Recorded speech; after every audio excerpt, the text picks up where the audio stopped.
اب کیا پتہ چلتا ہے اس آیت سے کہ پہلے جس آیت کا تذکرہ کیا گیا اس میں کیا سکھایا گیا ہے؟ اس میں کوشش سکھائی گئی ہے کہ آپس میں بگاڑ ہو جائے، انبن ہو جائے، تعلقات خراب ہو جائیں، کوئی اونچ نیچ ہو جائے تو کیا کرو؟ کوشش سے اصلاح کر لو، تعلقات کی خرابی کو طول نہ دو۔ پھر اس آیت میں کیا بتایا گیا ہے؟ اس میں کیا بتایا گیا؟ کوشش بتائے گی۔ اس میں کیا بتایا جا رہا ہے؟ کہ دعا کی جائے، پھر جہاں کوئی کمی پیشی رہ جائے اس کو دعا سے پورا کر لیا جائے۔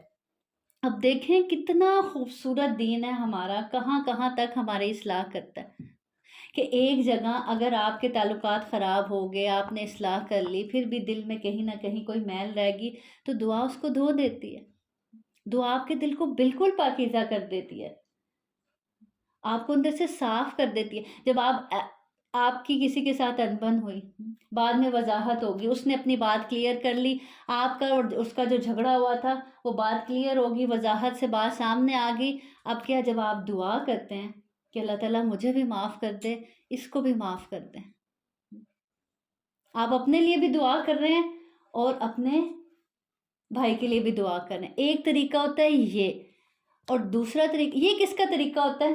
مومن کا طریقہ ہوتا ہے کہ جب دو لوگوں کا جھگڑا ہوا، وہ بھی مومن تھا، آپ بھی مومن تھے، وہ بھی مسلمان تھا، آپ بھی مسلمان تھے، لیکن کوئی مس انڈرسٹینڈنگ کی وجہ سے آپس میں کوئی اونچ نیچ ہوگی، جب اس کو کلیئر کر لیا گیا، دلوں کو صاف کر لیا گیا، پھر آپ اپنے لیے بھی دعا مانگ رہے ہیں اور اس کے لیے بھی دعا مانگ رہے ہیں کہ اللہ تعالیٰ مجھے بھی بخش دے، میرے بھائیوں کو بھی بخش دے۔ جیسے کہ اس نے دعا مانگی تھی حضرت موسیٰ علیہ السلام نے اپنے لیے بھی اور ہارون علیہ السلام کے لیے۔ آگے چل کے انشاءاللہ ہم یہ واقعہ بھی ڈسکس کریں گے۔ اور دوسرا رویہ کون سا ہوتا ہے کہ انسان، یہ تو مومن کا رویہ ہے نا، دنیا دار کا رویہ کیا ہوتا ہے کہ وہ دعا نہیں کرتا، وہ دعا کرتا ہے۔ اس نے میرے ساتھ ایسے کیا، اللہ پوچھے گا اس کے ساتھ اب ایسے اور ایسے ہو، اس طرح کی بد دعائیں کرتا ہے اس کے لیے۔ لیکن ہمارا دین ہمیں کیا سکھاتا ہے کہ مومن کیا ہے؟ مومن کا بھائی ہے۔ کوئی مس انڈرسٹینڈنگ تو ہو سکتی ہے، لیکن وہ کیا کرتا ہے مومن؟ پھر آپس کے معاملات میں اصلاح کر لیتا ہے۔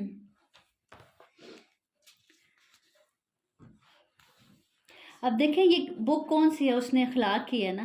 اب یہاں پہ باہمی تعلقات کا چیپٹر کیوں آ گیا کہ ایک شخص کا اخلاق اس کا دوسرے انسان کے ساتھ تعلق کی بنیاد پر ہی دیکھا جاتا ہے۔ ایسے ہی ہے نا، آپ جتنے مرضی میٹھے بن جائیں کسی کے سامنے، لیکن آپ کے اصل اخلاق کا تب پتہ چلتا ہے کہ آپ کو جب جج کیا جائے کہ اس کا فلاں کے ساتھ تعلق کیسا ہے، اس کا گھر والوں کے ساتھ تعلق کیسا ہے، اس کا سسرال کے ساتھ تعلق کیسا ہے، اس کا ماں باپ کے ساتھ تعلق کیسا ہے، اس کا دوسرے رشتہ داروں کے ساتھ کیسا تعلق ہے۔ اس تعلق کی بنیاد پر آپ پہچانتے ہیں نا کہ واقعی یہ بڑا اچھے اخلاق کا مالک ہے۔ ویسے تو میٹھا میٹھا کوئی بھی کسی کے ساتھ بول لیتا ہے، اصل اخلاق کا تو معاملات سے پتہ چلتا ہے نا۔ 2 منٹ کے لیے آپ کسی سے ملیں، آپ تو بہت اچھے سے مل سکتے ہیں۔ اصل تعلقات کا پتہ چلتا ہے، آپ کے اصل اخلاق کا پتہ چلتا ہے آپ کے تعلقات سے، کہ آپ کے لوگوں کے ساتھ تعلقات کیسے ہیں باہمی۔ حضرت ابو ہریرہ رضی اللہ عنہ سے روایت ہے کہ مومن مومن کا آئینہ ہے۔ آپ صلی اللہ علیہ وسلم نے فرمایا مومن مومن کا کیا ہے؟ آئینہ ہے، اور مومن مومن کا بھائی ہے۔ مومن مومن کا آئینہ ہے اور مومن مومن کا بھائی ہے، دونوں چیزیں لنک کرتی ہیں نا؟ کیسے لنک کرتی ہیں؟ ابھی پہلے بتایا تھا نا کہ مومن مومن کا بھائی ہے، بھائی بھائی کے لیے کیا کرتا ہے؟ دعا کرتا ہے، اس کے دکھ درد میں شریک ہوتا ہے، اس کی تکلیف دیکھ کے تڑپ پڑتا ہے، اور کسی کو اس کے خلاف بولنے نہیں دیتا، اس کا دفاع کرتا ہے۔ اور مومن مومن کا آئینہ ہے، اگر اپنے بہن بھائی کی کوئی غلطی ہوتی ہے اس کو نشر نہیں کرتا نا، اس کو دکھاتا ضرور ہے کہ تم اس کی اصلاح کر لو، لیکن اس کو چھپا لیتا ہے، لوگوں کے سامنے بیان نہیں کرتا۔ تو آئینہ بھی کیا کرتا ہے؟ یہی کام کرتا ہے۔ تو کتنے خوبصورت طریقے سے مثال دے کر سمجھایا جا رہا ہے کہ مومن مومن کا آئینہ ہے۔ آئینہ کیا کرتا ہے؟ آپ ریڈی ہو گئے، آپ ریڈی ہونے کے بعد نکلنے سے پہلے آئینہ دیکھتے ہیں نا، آپ کہتے ہیں ہاں بڑی اچھی لگ رہی ہے، پھر دیکھتے ہیں یہاں کچھ بلیک بلیک لگا رہ گیا، اب اس عیب کو کیا کہتے ہیں؟ لگا رہنے دیتے ہیں؟ نہیں، صاف کر لیتے ہیں نا، اور شکر ادا کرتے ہیں کہ آپ نے جانے سے پہلے کیا دیکھ لیا؟ آئینہ دیکھ لیا، آئینے نے آپ کو بتا دیا، ایک طرح سے آپ آئینے کا شکریہ ادا کر رہے ہوتے ہیں۔ تو جو مومن کا بھائی ہے، مومن کے لیے آئینہ ہے، تو وہ بھی اسی کو عیب دکھاتا ہے۔ اب وہ آئینہ یہ نہیں کرتا کہ آپ وہاں سے چلے گئے، اس کے بعد جو آئینہ دیکھنے آ رہا ہے وہ اس کو بتا رہا ہو کہ ہاں جو وہ گیا نا اس کے یہاں عیب تھا، نہیں بتاتا نا، اپنی میموری میں سٹور بھی نہیں کرتا، نہ آنے والے دوسرے انسان کو بتاتا ہے، بس اس شخص کو بتا دیا جس کے اوپر اس نے وہ عیب دیکھا تھا۔ تو مومن بھی اسی طرح ہوتا ہے، اگر وہ کسی اپنے بہن بھائی کے اندر کوئی ایسی برائی دیکھتا ہے، کوئی عیب دیکھتا ہے، اور وہ چاہتا ہے کہ اس کی اصلاح ہو، اور وہ چاہتا ہے کہ یہ اس کو اپنے اندر سے دور کر لے، تو وہ حکمانہ انداز میں اس کو بتا دیتا ہے، وہ صرف اسی کو بتاتا ہے، اس کے بعد نہ دل میں رکھتا ہے اور نہ ہی دوسرے لوگوں کو بتاتا ہے، دوسرے لوگوں میں نشر کرتا ہے، بالکل ایک آئینے کی طرح۔ تو ہم دیکھیں، میں اور آپ اپنے آپ سے پوچھیں کہ کیا ہم آئینہ ہیں؟ واقعی آئینہ ہے؟ مومن کا آئینہ ہے، دوسرے مومن کے لیے آئینہ ہے؟ اور پھر اس اینگل سے بھی سوچیں، اگر کسی دوسرے مسلمان بہن بھائی نے، کسی میری ساتھی نے مجھے میرا عیب بتا دیا، تو کیا واقعی میں اس کی شکر گزار ہوتی ہوں یا پھر غصے میں آ جاتی ہوں؟ آئینہ ہمیں ہمارا عیب بتاتا ہے، ہم آئینہ توڑ تو نہیں دیتے نا، اس کے شکر گزار ہوتے ہیں۔ تو پلٹ کے اگر کوئی ہمیں ہمارا عیب دکھا رہا ہے، ہم اس کی اصلاح کرنے کی بجائے، اس عیب کو دور کرنے کی بجائے اس سے جھگڑنے تو نہیں لگ جاتے؟ ہاں جی بھی تم کون ہوتے ہو مجھے بتانے والے؟ تو اس دونوں اینگل سے ہم نے اپنا جائزہ لینا ہے۔ اگر بتاتے ہیں تو کس نیت سے بتاتے ہیں کہ وہ اصلاح کر لے یا اس کو لیٹ ڈاؤن کرنے کے لیے؟ اور اگر کوئی دوسرا ہمیں بتاتا ہے ہمارا عیب، تو کیا ہم اس کو دور کرنے کی کوشش کرتے ہیں یا اسی پر بھڑک پڑتے ہیں؟ وہ اس کے نقصان کو روکتا ہے اور اس کے پیچھے اس کی حفاظت کرتا ہے۔ اس کے نقصان کو کیا کرتا ہے؟ روکتا ہے۔ مومن کا آئینہ ہے، وہ اس کے نقصان کو روکتا ہے۔ وہ نہیں چاہتا کہ جو عیب میں نے اپنے اس بہن بھائی میں دیکھ لیا ہے، اپنے اس ساتھی میں دیکھ لیا ہے، کوئی دوسرے اس کا مذاق بنائیں، کوئی دوسرے اس عیب کی وجہ سے دور ہو جائیں، اس لیے وہ خود ہی اس کی اصلاح کرتا ہے، اس کو بتاتا ہے کہ اس کو دور کر لو، اور اس کے پیچھے اس کی کیا کرتا ہے؟ حفاظت کرتا ہے۔ اس سے کیا مطلب ہے کہ یعنی اس کا عیب تو اس کو بتا دیا، اب اس عیب کی حفاظت بھی کر رہا ہے۔ اب یہ نہیں کر رہا کہ ہاں فلاں میرے پاس آیا تھا، آج تو میں نے اس کو اچھی سنائی ہے، میں نے اس کو کہا ہے کہ تم میں یہ اور یہ عیب ہے۔ ہم ایسے کرتے ہیں نا، ہم اس کی اصلاح اپنی طرف سے اس کی اصلاح کر رہے ہوتے ہیں، پھر آنے والے ہر بندے کو بتا رہے ہوتے ہیں کہ میں نے تو اس کو صاف کہہ دیا کہ تمہارے اندر یہ چیز ہے، اس کو درست کرو۔ اس کو کہہ دیا، باقیوں کو کہنے کا کیا مطلب ہے؟ تو اس حدیث میں یہی کہا جا رہا ہے کہ پھر اس کے پیچھے اس کی حفاظت بھی کرتا ہے، بالکل ایک آئینے کی طرح، کہ جیسے اپنی میموری میں سٹور نہیں کرتا، بس اس کو بتا دیا، ختم، ڈیلیٹ۔ اگلی حدیث سیدنا ابو ایوب انصاری رضی اللہ عنہ سے روایت ہے کہ نبی کریم صلی اللہ علیہ وسلم نے فرمایا، کسی شخص کے لیے جائز نہیں کہ اپنے کسی بھائی سے 3 دن سے زیادہ کے لیے ملاقات چھوڑے، اس طرح کہ جب دونوں کا سامنا ہو جائے تو یہ بھی منہ پھیر لے اور وہ بھی منہ پھیر لے، اور ان دونوں میں بہتر وہ ہے جو سلام میں پہل کرے۔ اب کیا بات آگی کہ کسی شخص کے لیے جائز نہیں کہ اپنے کسی بھائی سے 3 دن سے زیادہ کے لیے ملاقات چھوڑے رکھے، یعنی 3 دن سے زیادہ، وہ جو پیچھے ذکر کیا تھا نا کہ تعلقات بگڑ سکتے ہیں، 2 برتن ہوں تو وہاں ضرور کھڑکتے ہیں، تو اسی طرح ایک گھر میں رہتے ہوئے، ایک جگہ رہتے ہوئے کوئی انبن ہوگی، کوئی کسی کی بات بری لگی، لیکن وضاحت ہونے پر کیا کر لینا چاہیے؟ صلح کر لینی چاہیے۔ ایک حد دے دی گئی، ایک میعاد بتا دی گئی کہ اس سے زیادہ اس جھگڑے کو طول نہ دیا جائے۔ بعض اوقات یہ ہوتا ہے نا کہ آپ کہتے ہیں اچھا ابھی خاموشی اختیار کر لو، اب اس خاموشی اختیار کرنے کا کیا فائدہ ہوتا ہے؟ دوسرے کو بھی سوچنے کا موقع مل جاتا ہے، آپ کو بھی سوچنے کا موقع مل جاتا ہے۔ لیکن اب یہاں بتا دیا گیا، اب جب وہ دونوں کو سوچنے کا موقع مل جاتا ہے تو جب ہم سوچتے ہیں تو واقعی معاملہ کلیئر ہو جاتا ہے، پھر ہم کہتے ہیں نہیں نہیں یہ میں ہی زیادہ جذباتی ہو رہی تھی، اتنا ایسا کوئی بڑا ایشو نہیں تھا، اور پھر معاملہ درست ہو جاتا ہے۔ لیکن اب اس خاموشی کو بھی کیا کہا گیا؟ طول نہ دی جائے، 3 دن بتا دیے گئے کہ اس سے زیادہ نہیں۔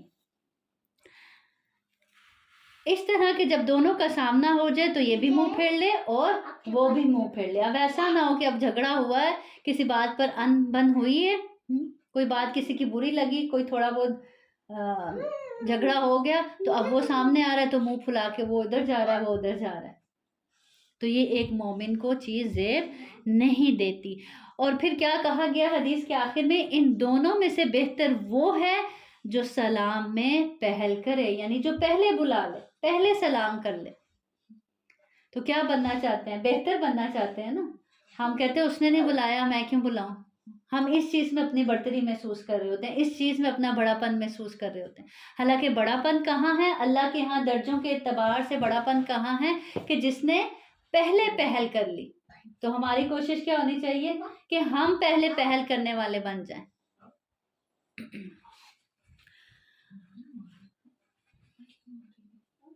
تو کیا ہوتا ہے کہ بعض اوقات دونوں اپنی جگہ سچے ہوتے ہیں، جو دو جھگڑا کرنے والے انسان ہوتے ہیں جن میں جھگڑا ہو گیا، انبن ہوگی، بعض اوقات دونوں اپنے جگہ سچے ہی ہوتے ہیں۔ مثال کے طور پر جیسے موسیٰ علیہ السلام گئے تھے نا کوہ طور پر، پیچھے کس کو چھوڑ کے گئے تھے؟ کس کو ذمہ دار بنا کے گئے تھے؟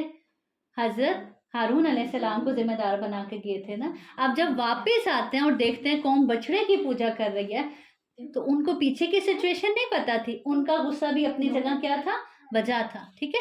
اب ہارون علیہ السلام کی بات بھی اپنی جگہ درست تھی کہ انہوں نے تو کوشش کی تھی لیکن وہ لوگ مانے ہی نہیں۔ اب جب موسیٰ علیہ السلام آئے اور انہوں نے آتے ہی یہ سچویشن دیکھی کہ میں گیا ہوں اللہ تعالیٰ سے احکامات لینے اور پیچھے انہوں نے اسی رب کے ساتھ شریک بنا لیا۔ اب جب ہارون علیہ السلام نے موسیٰ علیہ السلام کو کلیئر کیا کہ ایسا نہیں ہے کہ میں نے اپنی ذمہ داری ٹھیک سے نہیں نبھائی، میں نے بہت کوشش کی لیکن قریب تھا کہ یہ لوگ مجھے کیا کرتے؟ قتل کر دیتے۔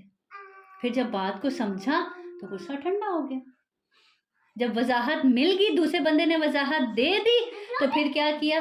اللہ سے دعا مانگی، اللہم اغفر لی ولی اخی، اللہ مجھے بھی معاف کر دے، میرے بھائی کو بھی معاف کر دے۔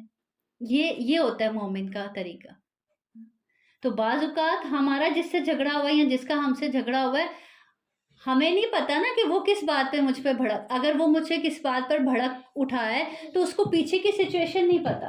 اب جب میں پیچھے کی سچویشن اس کو وضاحت دے دیتی ہوں اس کی، تو پھر کیا ہونا چاہیے؟ اب پھر اس بندے کا فرض ہے جس نے جھگڑا شروع کیا تھا کہ وہ اس وضاحت کو ایکسیپٹ کر لے۔ اور مومن کا طریقہ یہی ہوتا ہے کہ وضاحت مل جانے پر پھر وہ کیا کرتا ہے؟ مان جاتا ہے، صلح کر لیتا ہے، اور پھر اپنے لیے بھی اپنے رب سے دعا کرتا ہے اور اپنے بھائی کے لیے بھی اپنے رب سے دعا کرتا ہے۔ اور اب اس وضاحت کے ملنے اور دینے میں 3 دن سے زیادہ کی دیر نہیں ہونی چاہیے۔ اور پھر جو پہلے پہل کرے گا صلح کرنے میں وہ کیا ہے؟ بہتر ہے۔ کس کے نزدیک؟ اللہ کے نزدیک۔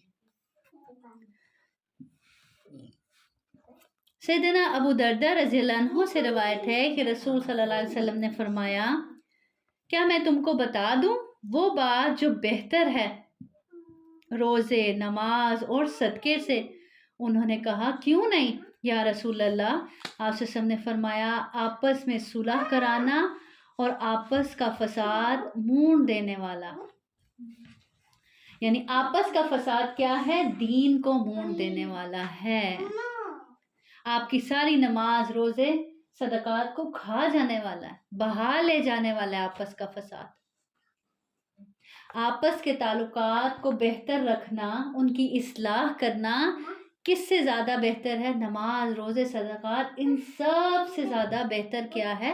یعنی ان سب سے زیادہ بہترین چیز، افضل چیز کیا ہے؟ آپس میں اصلاح، آپ کے باہمی تعلقات درست ہو۔ نماز روزہ تو سبھی کر لیتے ہیں، آپ گھر میں بیٹھ کے نماز پڑھ لیں، روزہ رکھ لیں۔ اصل امتحان کہاں آتا ہے؟ باہمی تعلقات میں۔ اصل آپ کے صبر کا کہاں پتہ چلتا ہے؟ یہیں پتہ چلتا ہے۔ اصل آپ کے اخلاق کا کہاں پتہ چلتا ہے؟ یہیں پتہ چلتا ہے۔ تو آپس کا فساد دین کو مونڈ دینے والا ہے، دین کو پوری طرح دین کا صفایا کر دیتا ہے۔ اور پھر نمازیں، روزے، صدقات، ان سب کو بہا لے جاتا ہے اپنے ساتھ۔ تو پھر اس حدیث کی مناسبت سے ہمیں بھی کیا کرنا چاہیے کہ آپس میں صلح کروانی چاہیے۔ جبکہ ایسا نہیں ہوتا، دو لوگوں کے درمیان جھگڑا ہو جائے تو تیسرا چوتھا بندہ کیا کام کرتا ہے؟ مزید آگ لگانے کا کام کرتا ہے، وہ صلح نہیں کرواتا، فساد کو ختم نہیں کرتا، فساد کو مونڈتا نہیں ہے، جڑ سے نہیں اکھاڑ کے پھینکتا، بلکہ وہ مزید اس کی جڑیں مضبوط کرتے ہیں۔ آج کل ایسے ہی ہوتا ہے نا، اس فساد کی جڑیں مزید پکی کی جا رہی ہوتی ہے، مزید بڑھایا جا رہا ہوتا ہے اس کو۔ تو کیا ایک طرف ہماری نماز روزہ ہے، ایک طرف ہمارے ہاتھ میں تسبیح، اور دوسری طرف ہم دوسرے کو بھڑکا رہے ہیں کہ ہاں اچھا کیا، اب نہ بات کرنا، بات ہی نہ کرنا اس بندے سے، تو کیا وہ ہماری نماز روزہ اور وہ جو ہماری تسبیح ہے وہ ہمیں کام دے گی؟ سیدنا ابو موسیٰ رضی اللہ عنہ نے نبی کریم صلی اللہ علیہ وسلم سے بیان فرمایا کہ آپ سے سب نے فرمایا ایک مومن دوسرے مومن کے حق میں ایک عمارت کی مانند ہے، جس کا ایک حصہ دوسرے کو مضبوط کرتا ہے۔ اور آپ سے سب نے اپنی ایک ہاتھ کی انگلیوں کو دوسرے ہاتھ کی انگلیوں کے اندر کیا۔ کیسے کر کے بتائیں؟ ہاں ایسے۔ اور جب ہم ایسے کرتے ہیں تو کیا ہوتا ہے؟ جب ہم ہاتھوں کو ہاتھوں کے اندر ملا لیتے ہیں مضبوط ہو جاتے ہیں نا، کوئی چیز ٹھہر بھی سکتی ہے ہاتھوں میں پھر۔ تو ایک مومن دوسرے مومن کے حق میں ایک عمارت کی مانند ہے، جس کا ایک حصہ دوسرے حصے کو کیا کرتا ہے؟ تقویت دیتا ہے، اس کو مضبوط کرتا ہے۔ کیا ہم ایسے مومن ہیں کہ ہمارا ایک حصہ دوسرے حصے کو مضبوط کرتا ہو؟ ایک تکلیف میں ہو تو دوسرا بڑھ کر اس کا سہارا بنتا ہو، وہ گرنے لگتا ہو تو وہ پکڑ کے اس کو تھام لیتا ہو؟ جبکہ ہمارے ہاں تو آج کل کیسا ہوتا ہے، اگر ایک انسان دکھ میں ہے نا، تکلیف میں ہے، تو وہ کیا چاہتا ہے؟ کیا چاہتا ہے؟ کہیں دوسرے کو تو پتہ چل جائے میرا غم، میرا دکھ، میری تکلیف، میں کس حیثیت سے گزر رہا ہوں۔ کیوں؟ کیونکہ اس کو پتہ ہے کہ میں تو جو سہ رہا ہوں اپنی تکلیف، لیکن لوگوں نے مجھے اور پریشان کر دینا، لوگوں نے مجھے اور زیادہ توڑ دینا۔ وہ ڈرتا ہے کہ لوگوں کے سامنے میرا غم ظاہر نہ ہو جائے، کہ وہ غم تو میں سہ لوں گا لیکن لوگوں کے طنز، لوگوں کی باتیں اور لوگوں کے سوالات کے جوابات نہیں ہوں گے میرے پاس، وہ مجھے زیادہ غمگین کریں گے۔ تو جہاں مومن دوسرے مومن کے لیے تقویت کا باعث تھا، سہارا بننے کا باعث تھا، اس کو مضبوط کرنے کا باعث تھا، جب وہ گرنے لگے وہاں اس کے لیے کیا بن گیا؟ نقصان کا سبب بن گیا نا۔ اور کتنے ہی لوگوں کے بارے میں ایسے سنا، وہ اتنی بڑی جنگ اکیلے ہی لڑتے لڑتے دنیا سے چلے جاتے ہیں، اور جب دنیا سے جاتے ہیں تو پتہ چلتا ہے کہ یہ اس تکلیف میں تھا بندہ، اور پوچھا جاتا ہے بتایا نہیں، وہ بتاتا ہے اس بندے نے سختی سے منع کیا تھا، نہیں بتانا نہیں ہے کسی کو۔ کیوں نہیں بتانا؟ اسی وجہ سے وہ ڈرتے ہیں نا لوگ آج، کہ ہم مضبوطی کا سبب نہیں بنتے، دوسرے کو تقویت دینے کا سبب نہیں بنتے، دوسرے کا سہارا نہیں بنتے، دوسرے کو تھامنے والے نہیں بنتے، بلکہ الٹا اس کو اور گرانے والے بنتے۔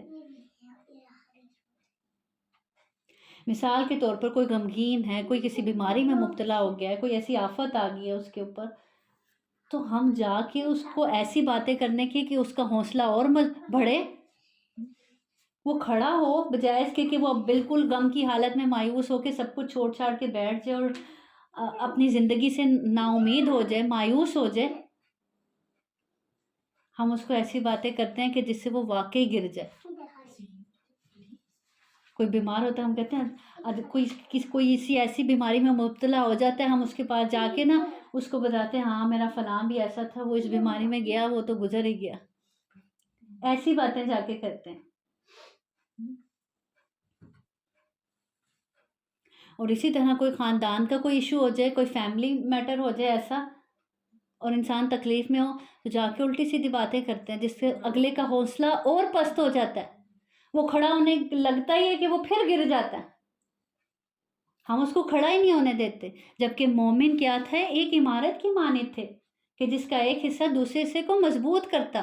کوئی تکلیف میں ہوتا تو دوسرا بڑھ کر اس کی حوصلہ افزائی کرتا، اس کو تھام لیتا، اس کے دکھ درد میں شریک ہوتا، اس کے ساتھ کھڑا ہوتا، اور وہ اپنے آپ کو مضبوط تصور کرتا اس وقت میں.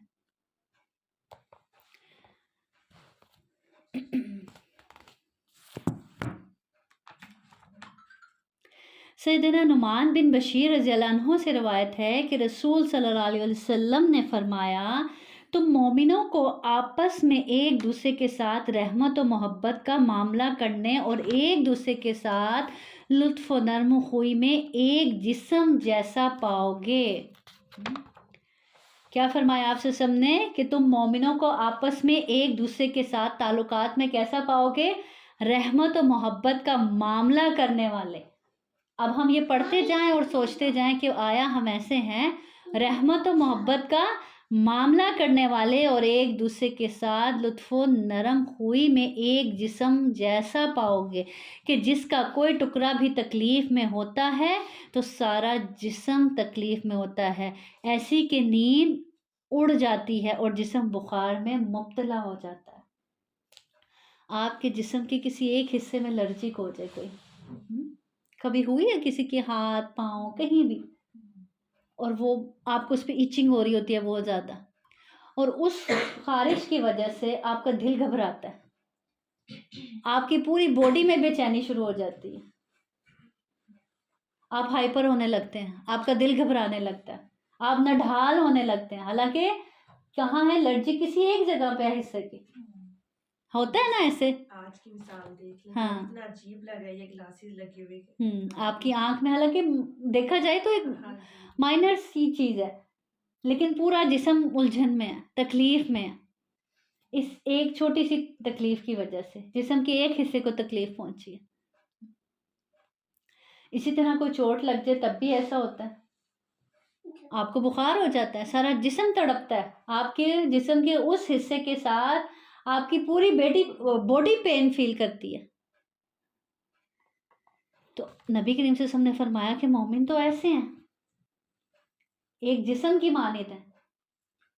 ایک جسم کی مانند ہوئے تو ایک مومن کو تکلیف ہوئی تو سارے مومن تڑپنے لگ گئے. کیا خوبصورت منظر ہے کہ ایک مومن کو تکلیف ہو اور سارے تڑپنے لگ جائیں. سارے اس درد کو محسوس کریں اپنے اپنے طریقے سے. اور بخار میں کیا ہوتا ہے؟ بخار میں پوری باڈی آپ کی تڑپ رہی ہوتی ہے، جسم کا ایک ایک حصہ، ایک ایک پور دکھ رہا ہوتا ہے. تو کیا پتہ چلتا ہے کہ مومن تو اس جسم کی مانند تھے. ایک تکلیف میں ہے تو سارے مومنوں کو تڑپنا چاہیے تھا. اور آج دیکھیں ہمارے سامنے ہمارے پیارے، ہمارے اپنے، ہمارے ایمان کے ساتھی، ہمارے مسلمان بہن بھائی، بچے بوڑھے کیسے گاجر مولی کی طرح کٹ رہے ہیں، اور ہم تڑپتے ہی نہیں ہیں. ہم وہ درد محسوس ہی نہیں کرتے، ہمیں وہ تکلیف محسوس ہی نہیں ہوتی جیسے ایک جسم کو ہونی چاہیے. ہم سب اپنی اپنی زندگیوں میں مگن ہیں. اور پھر یہ تو ایک چلیں دور کی کہانی لے لیں، اپنے آس پاس بھی دیکھیں. ہم کسی کو تکلیف میں دیکھتے ہیں تو ہم کہتے ہیں اچھا اب ہم کیا کر سکتے ہیں، بس سرسری سا کہہ کے کہ اللہ رحم کرے، سرسری سا بس زبانی کہہ کے، دعا بھی دل سے تڑپ سے نہیں نکلی. اگر کچھ کر نہیں سکتے دعا تو کم از کم دل کی تڑپ سے نکلنی چاہیے نا. وہ درد تو فیل ہونا چاہیے نا جسم میں. اپنے ہاتھوں سے کچھ نہیں کر سکتے تو کم از کم وہ تڑپ تو محسوس ہونی چاہیے نا، وہ بے چینی ہمیں بھی تو محسوس ہونی چاہیے نا.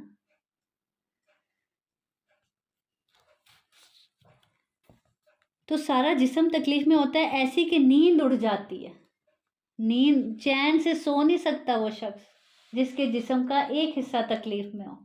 ہاں، تو کوئی ایک مومن تکلیف میں ہو تو ہم کیسے چین سے سو سکتے ہیں؟ ہم تو ایسے چین سے سوتے ہیں کہ ہم تو پھر نمازیں بھی قضا کر رہے ہوتے ہیں. ہاں،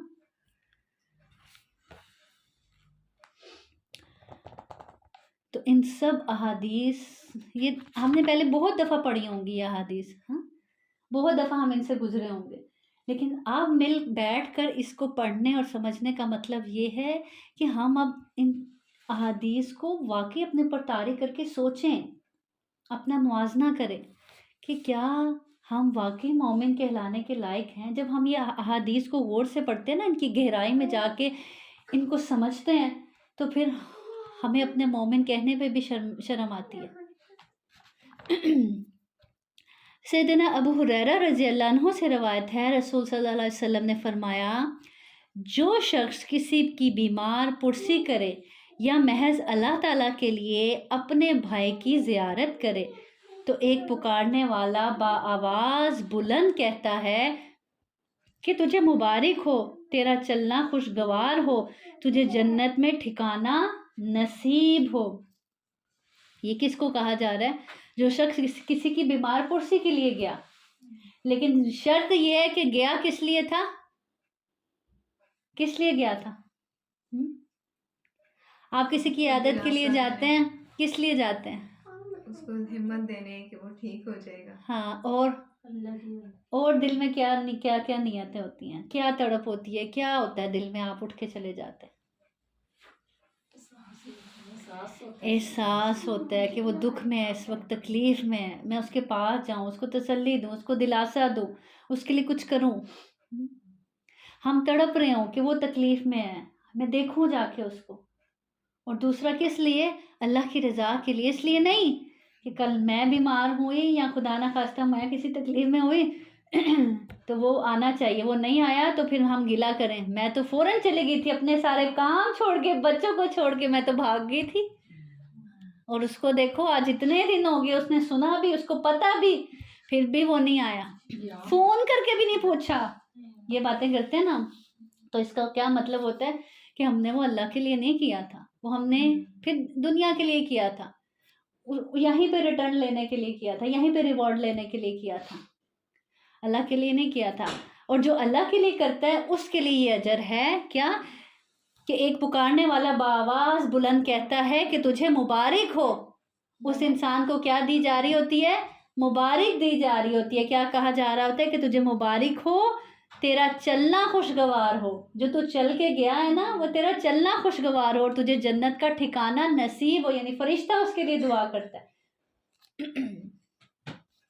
اسی طرح ایک اور حدیث میں آتا ہے، نبی کریم صلی اللہ علیہ وسلم نے فرمایا، مسلمان جب اپنے مسلمان بھائی کی عیادت کرتا ہے تو واپس آتے تک وہ بہشت کے باغ میں رہتا ہے، یعنی جنت کے باغ میں رہتا ہے. جتنی دیر انسان بیمار کے پاس بیٹھے اسے تسلی دے رہا ہے، اس کی عیادت کر رہا ہے، اس کا دکھ سن رہا ہے، اس کو تقویت دے رہا ہے، اس کو کھڑا کرنے کا سبب بن رہا ہے. بعض اوقات آپ نے دیکھا کہ آپ کسی ڈاکٹر کے پاس جاتے ہیں، الٹا آپ بیمار ہو کر آ جاتے ہیں. کیوں؟ وہ جیسے جو پہلے تکلیف ہوتی ہے وہ بڑی ہوئی محسوس ہو رہی ہوتی ہے. کیوں؟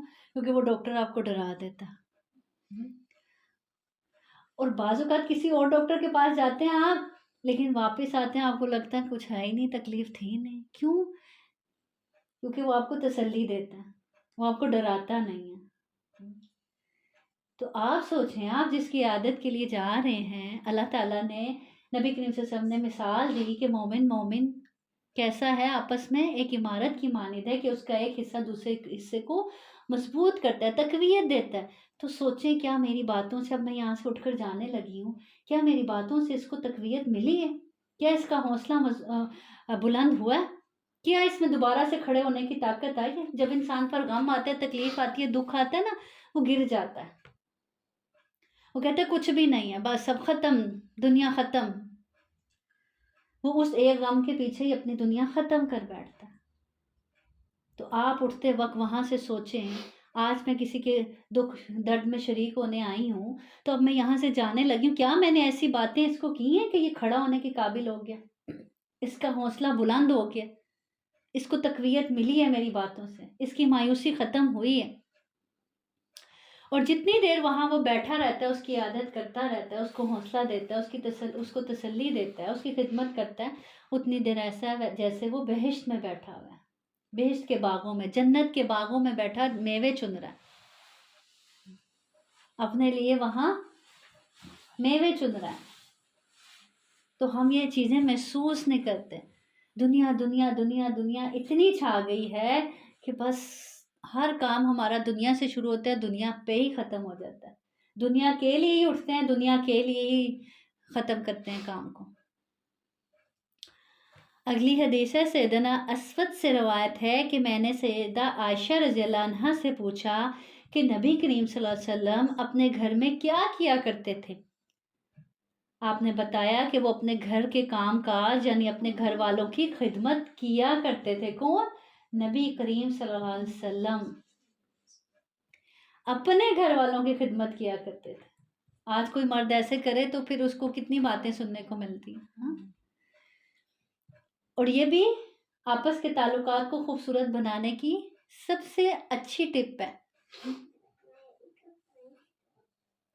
شوہر اپنے ہاتھ سے بیوی کو پانی پلا دے، گلاس میں پانی لا کر دے دے، اتنے سے بیوی پھول کے پہاڑ ہو جاتی ہے، اس کو سارے دکھ درد ساری تھکن بھول جاتی ہے۔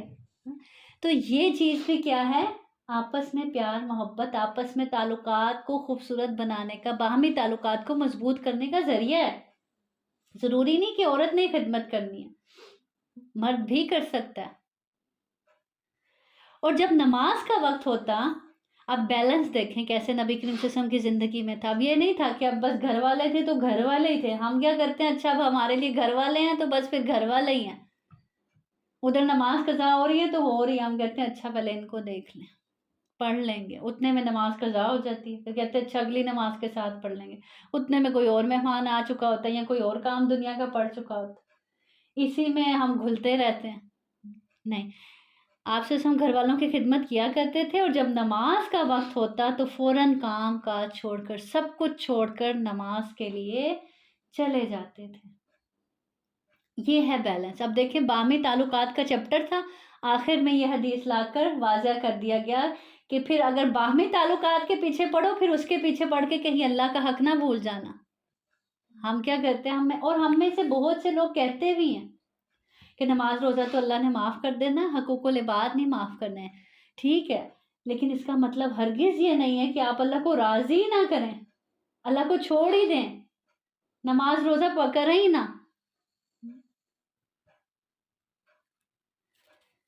اور اکثر لوگ اسی لیے نماز نہیں پڑھتے، وہ یہی بات کہتے ہیں۔ تو دونوں چیزوں میں بیلنس ہونا چاہیے۔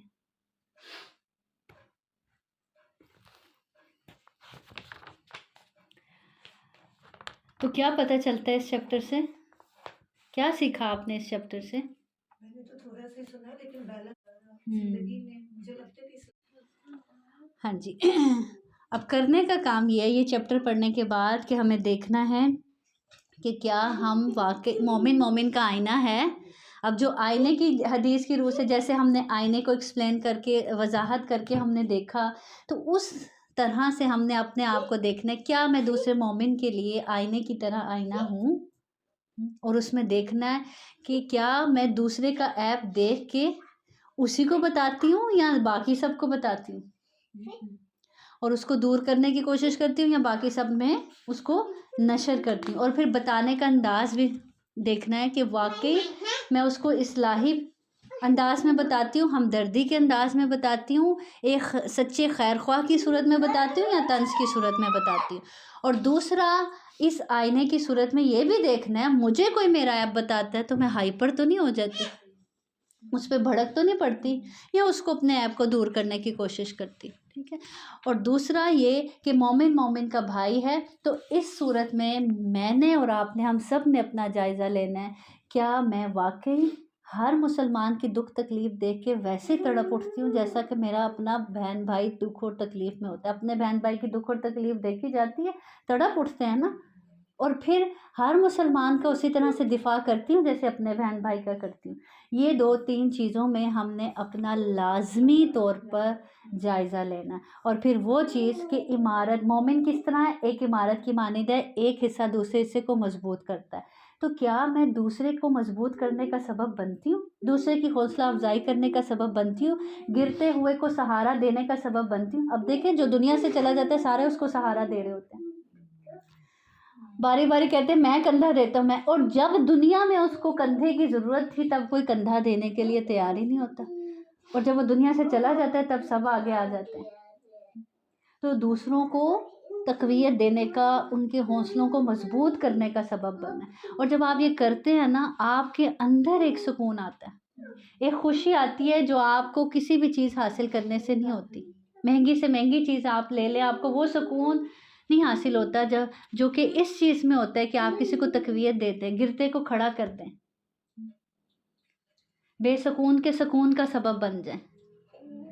تو اپنی زندگی کا ہم نے مقصد یہ بنا لینا ہے کہ گرتے کو سہارا دینا ہے، بے سکون کو سکون دینا ہے، بے یار و مددگار کا سہارا بننا ہے. اور پھر وہ تڑپ اپنے اندر رکھنی ہے جو ایک جسم کو محسوس ہوتی ہے نا، جسم کا ایک حصہ تکلیف میں ہوتا ہے تو سارا جسم تکلیف محسوس کرتا ہے. تو اپنے کسی بھی مسلمان بہن بھائی کی تکلیف پہ وہ اپنے اندر تڑپ محسوس کرنی ہے، وہ تکلیف اپنے اوپر رکھ کے دیکھنی ہے. ٹھیک ہے، انشاءاللہ ان سب چیزوں کو ہم نے ذہن میں رکھتے ہوئے اپنا لازمی موازنہ کرنا ہے اور سوچنا ہے کہ جس چیز میں کمی ہے اس کو دور کرنے کی کوشش کرنی ہے. اور پورا ویک ہم نے اس پر کام کرنا ہے تاکہ جب ہم نیکسٹ چیپٹر پڑھیں تو ہمارا یہ چیز جو ہے ہمارے عمل میں رچ بس چکی ہو. ٹھیک ہے، وآخر دعوانا الحمدللہ رب العالمین. سبحان ربک رب العزت عما یصفون وسلام علی المرسلین والحمدللہ رب العالمین والحمدللہ رب العالمین.